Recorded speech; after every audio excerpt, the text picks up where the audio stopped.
देखो, पाठ का नाम है मेरे संग की औरतें। कोई भी रचना जब तुम पढ़ती हो, उसमें मैं, मेरे, मुझे करके यदि कुछ लिखा हुआ है, तो स्पष्ट रूप से समझ जाओ कि जो भी रचनाकार है वो अपने संबंध में बात कर रहा है, वो अपनी बात कर रहा है। तो मेरे संग की औरतें यानी किसके संग की औरतें?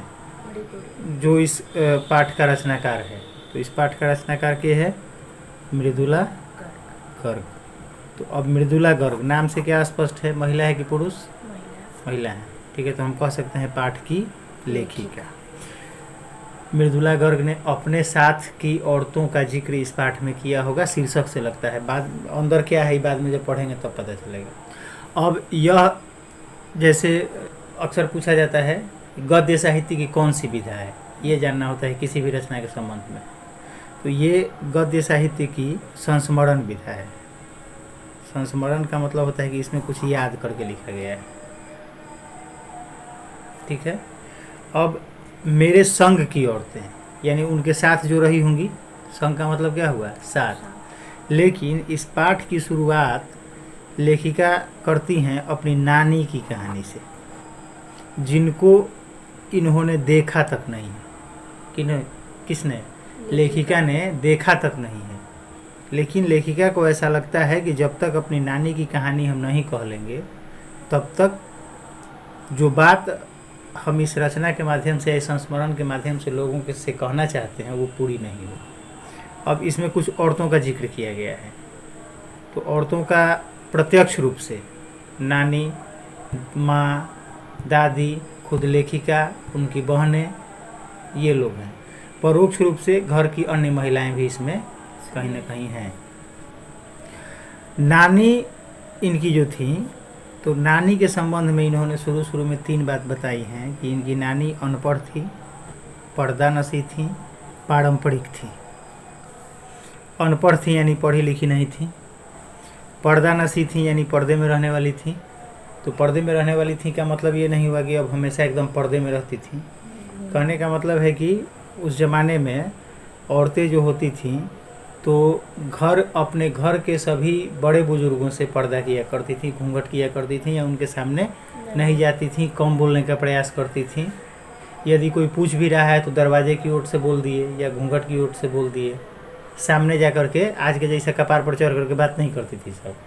तो पर्दा नशी थी और पारंपरिक थी। जो भी रीति रिवाज, परंपरा, घर परिवार, समाज, माहौल का बना हुआ है, उसको मानने वाली थी, उसको निभाने वाली थी।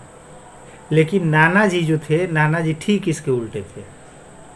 शादी के तुरंत बाद, यानी जब नानी की शादी हुई होगी नाना से, तो उसके तुरंत बाद नाना जी चले गए विलायत पढ़ने।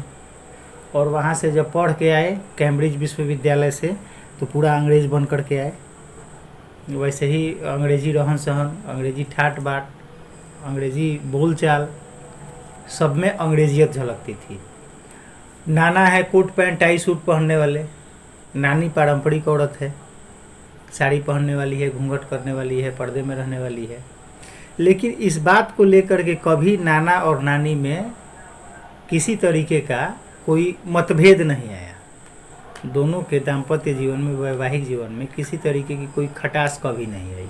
नानी अपने हिसाब से चलती थी। नानी के जीवन में या रहन सहन में नाना जी दखल नहीं देते थे, और नाना जी अपने हिसाब से चलते थे। उनके रहन सहन में, उनके जीवन शैली में नानी दखल नहीं देती थी। यानी पति अपनी पत्नी को ये नहीं कहता था कि तुम अनपढ़ हो, गंवार हो, और पत्नी अपने पति को ये नहीं कहती थी कि हम खादी की साड़ी पहनेंगे या आप सूट पहनिएगा। तो इस बात को लेकर के कभी दोनों में टकराव नहीं हुआ था। नानी हमेशा पर्दे में रहा करती थी। अचानक वो बीमार पड़ी और उनको लगा कि अब ये मेरा अंतिम समय आ गया है।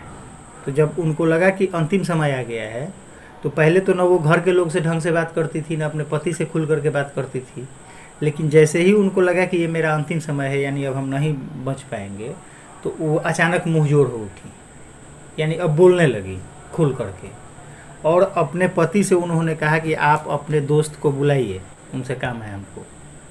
जो दोस्त थे उनका नाम था प्यारेलाल शर्मा।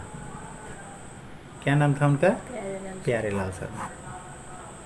अब जैसे ही नानी ने ये कहा कि आप अपने दोस्त को बुलाइए, हमको काम है उनसे, चाहे हमको उनसे कोई ज़रूरी बात करनी है, तो वैसे ही घर के लोग आश्चर्यचकित हो गए सब लोगों को आश्चर्य हुआ कि जो महिला जीवन भर पर्दे में रही, जो महिला कभी अपने पति तक से खुल के बात नहीं की, जो महिला घर के अन्य लोगों से खुल करके बात नहीं करती थी, अचानक वो इतनी मुंहजोड़ हो गई, यानी बात बात पर जवाब देने लगी और अंतिम समय में ये कह रही है कि आप बुलाइए कि इसको, एक गैर मर्द को बुला करके ले आइए जो घर का नहीं है, परिवार का नहीं है।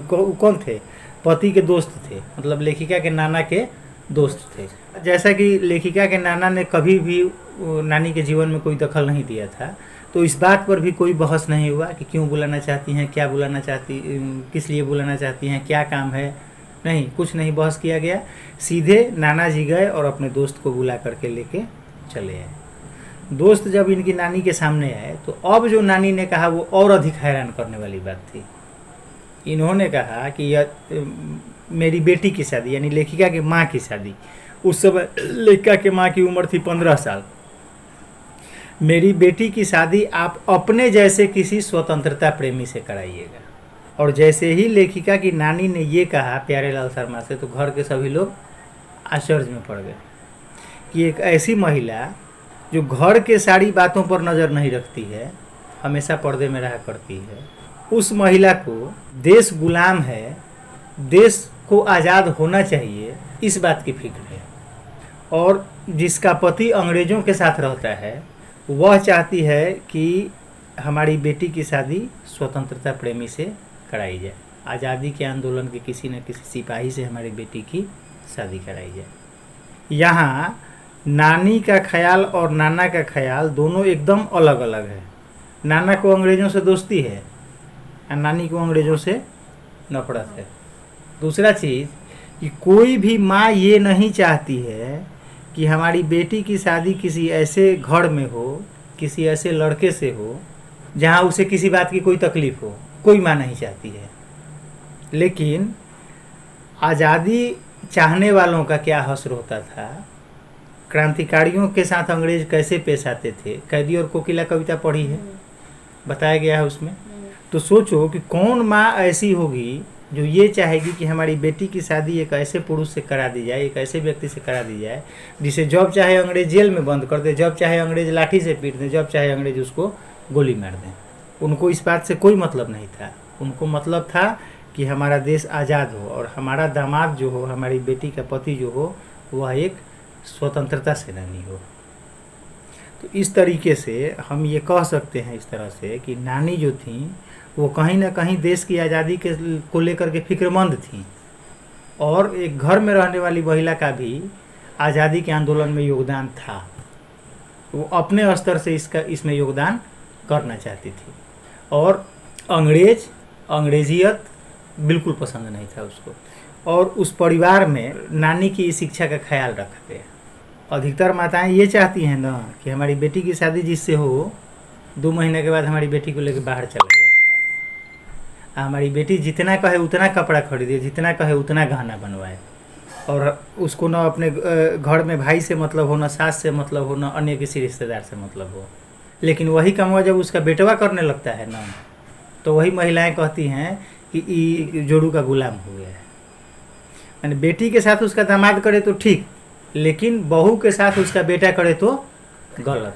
यहीं से क्या होता है कि सास बहू में झगड़ा शुरू होता है। क्या है कि वो तो अपने बेटिया से दिन भर में 4 बार फ़ोन करके पूछेगी आज कौन सी की तरकारी बनल है, कई गो रोटी बनावे के पड़ल है, 12 लोग के खाना बनावे के पड़ता तोरा, इस तरीके से पूछेगी। वही काम बेटवा करेगा तो बहू पर शासन करेगी। तो बहू तो देख रही है कि 3 बार 4 बार अपने बेटी से फ़ोन करके पूछ रही हैं, तो पैर दबाते दबाते जाके गला दबा देती है। सब ख्याल रखा गया नानी की इच्छा का, और लेखिका के माँ की शादी एक स्वतंत्रता प्रेमी से प्यारेलाल शर्मा ने करा दिया। और देखो इसका परिणाम ये हुआ कि उनको ICS के एग्ज़ाम में नहीं बैठने दिया गया। अंग्रेज़ों ने नहीं बैठने दिया उनको, क्योंकि वो आज़ादी चाहते थे, तो उनको परीक्षा देने से रोक दिया सब।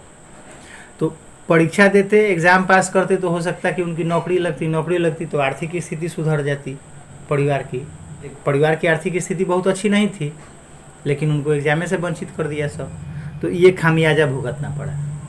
लेकिन नानी की यही इच्छा थी और नानी की इस इच्छा का सम्मान रखा गया।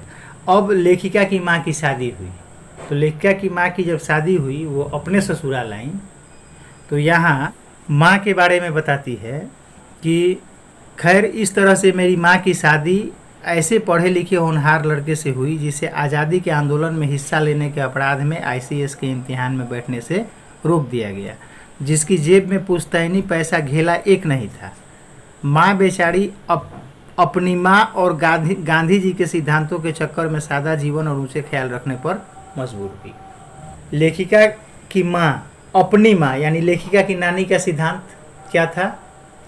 देश के प्रति फिक्रमंद थी, आज़ादी उनको ज़्यादा प्रिय थी। तो गांधी जी का सिद्धांत, तो गांधी जी का सिद्धांत क्या था? सत्याग्रह कीजिए, असहयोग कीजिए, अंग्रेजी कपड़ों का बहिष्कार कीजिए, स्वदेशी का उपयोग कीजिए, यही सारा चीज़ था उनका।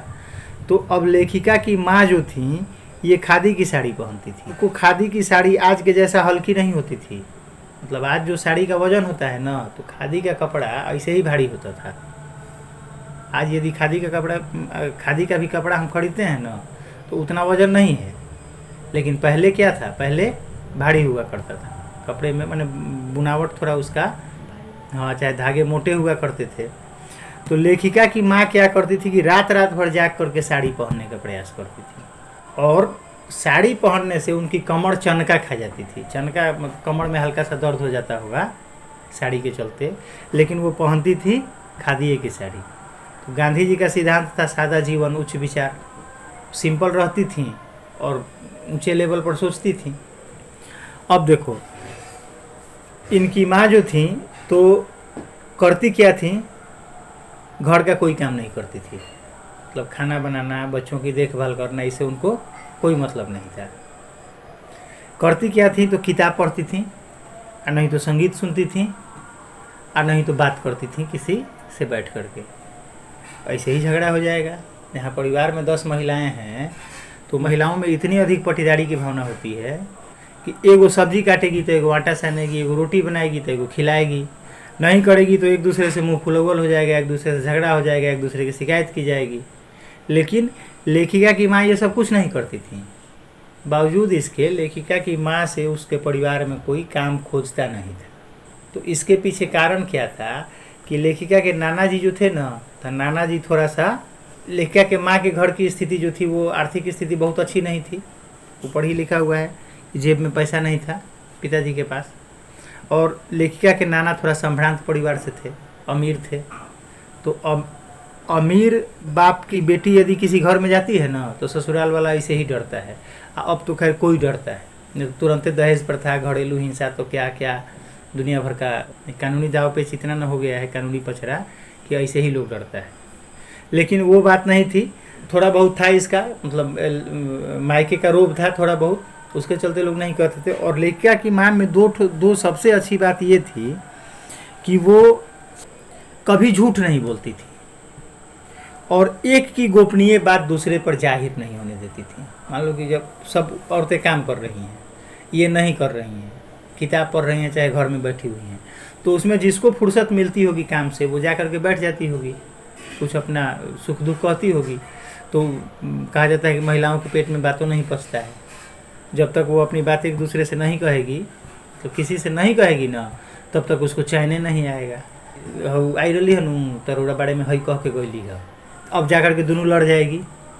तो जो भी गोपनीय बात थी ना, सुनती सबका थी, लेकिन एक की बात दूसरे से जाहिर नहीं करती थी। तो एक तरीके से पारिवारिक माहौल जो था वो सौहार्दपूर्ण बना रहता था। इस कारण भी परिवार के अन्य लोग इससे कुछ नहीं कहते थे। तीसरी सबसे बड़ी बात ये थी कि इनको काम करने ही नहीं आता था। कहा जाता है कि ननीमन गीत गायब न दरबार धके जाए, अच्छा काम कीजिएगा तब ना कोई बुलाएगा आपको काम करने के लिए। इनको कमुए करने नहीं आता था।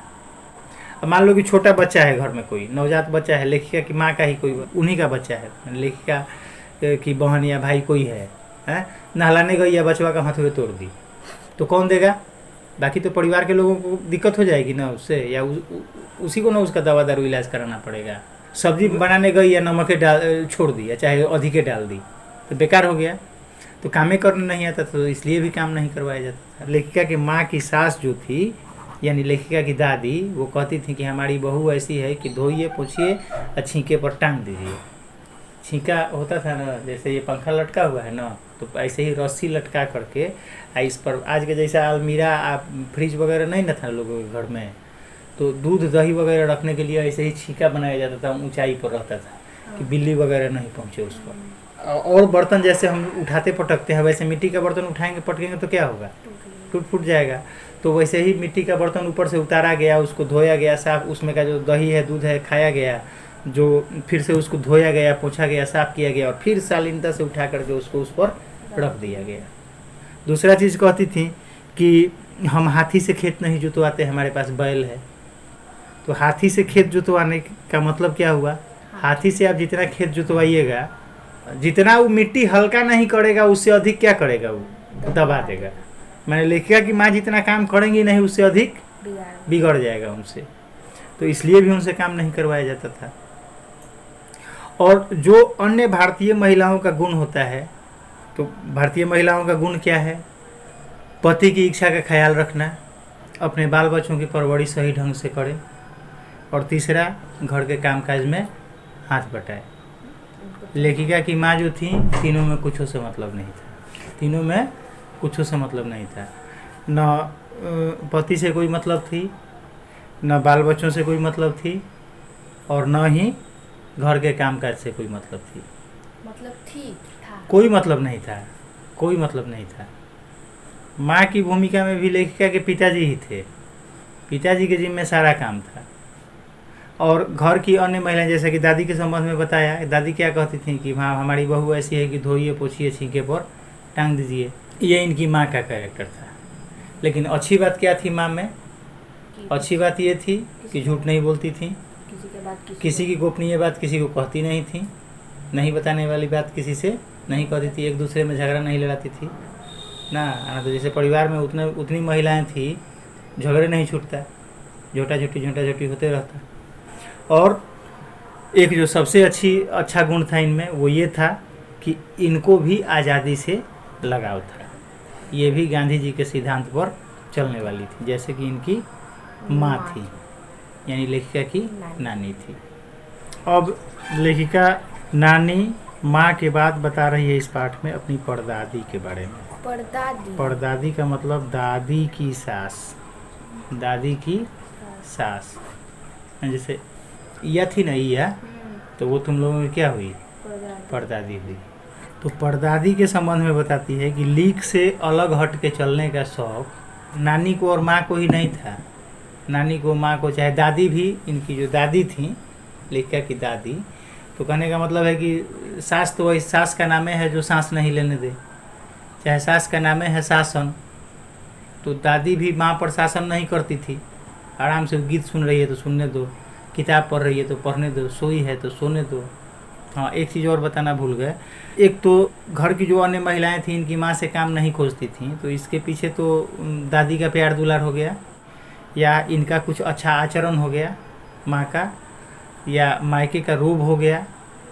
इनकी तबीयत भी थोड़ी ख़राब रहती थी, लेखिका के माँ की तबीयत भी ख़राब रहती थी, इस वजह से भी लोग चाहते थे कि काम नहीं करे। परदादी भी वही थी। अब देखो, लीक से खिसकने का मतलब हुआ ना कि जो अन्य लोग करते हैं, चाहे जो रीति रिवाज बन गया है, उससे अलग हट के चलना, उससे अलग हट करके चलना। तो ये शौक था अभी तक जिन महिलाओं का जिक्र हुआ, चाहे वो लेखिका की नानी हो, लेखिका की माँ हो, चाहे लेखिका की दादी हो। लेकिन लेखिका की नानी तो बहुत रीति रिवाज में रहती थी। तो एक है ना, कौन माँ चाहेगी कि अपने बेटी की शादी करवा दें एक ऐसे व्यक्ति से जिसको जब मन करे तब अंग्रेजवा जेल में ठूस दे।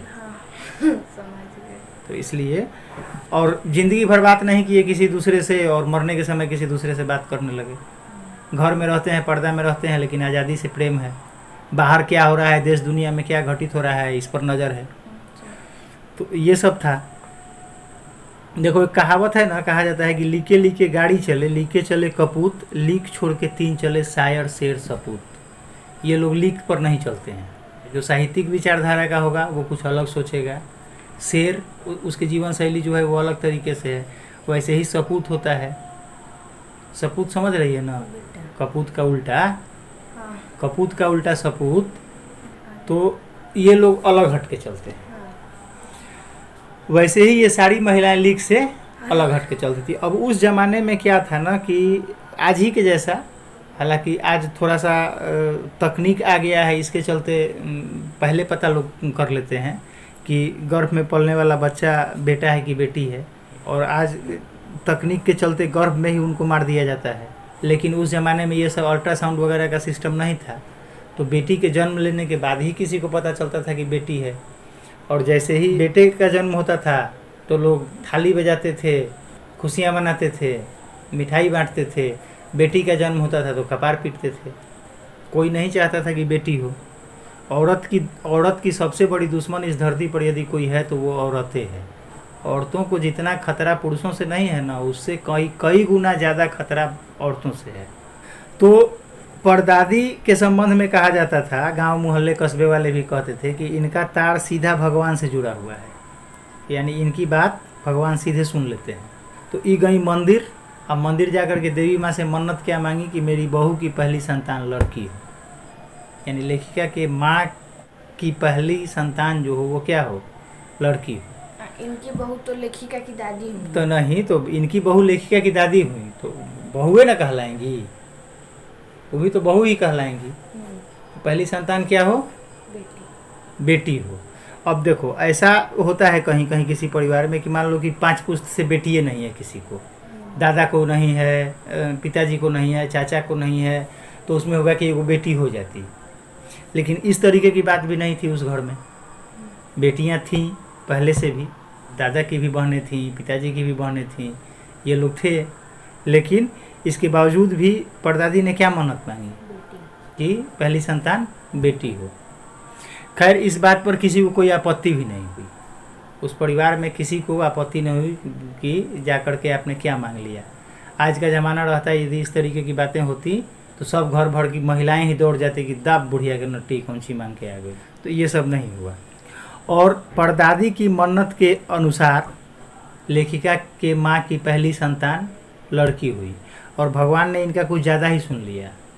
एक के बाद एक करके 5 लड़कियाँ हो गई। एक के बाद एक कितनी हो गई, 5। दूसरा चीज़ था कि परदादी के पास जब भी 2 से 3 धोती होती थी ना, तो तीसरा वाला किसी दूसरे को दे दिया करती थी। आज की महिलाएं 40 को साड़ी पेटी में बंद है, लेकिन कहेंगी कि नहीं कपड़े नहीं हैं। सास बहू में झगड़ा एक और वर्चस्व की लड़ाई भी होती है। पत्नी के हिसाब से उसका पति उसके अनुसार चलना चाहिए। माँ को लगता है कि बेटा मेरा है तो मेरे हिसाब से चलना चाहिए। फिल्मों में देखती होगी, पुराने फिल्मों में सब यहाँ कमर के पास चाबी लटका करके घूमती थी, सब चाबी का छीना झपटी होता था। बहू चाहेगी कि मेरे कब्जे में चाबी आए और सास चाहेगी कि हम अपने पास रखें। लेकिन परदादी जो थी वो इनको क्या था, 2 धोती भर से मतलब था, तीसरा इनको नहीं चाहिए था। और इनके जीवन से जुड़ी एक घटना है, इसमें एक चोर का जिक्र किया गया है। तो घर के सारे पुरुष जो थे वो बारात गए थे।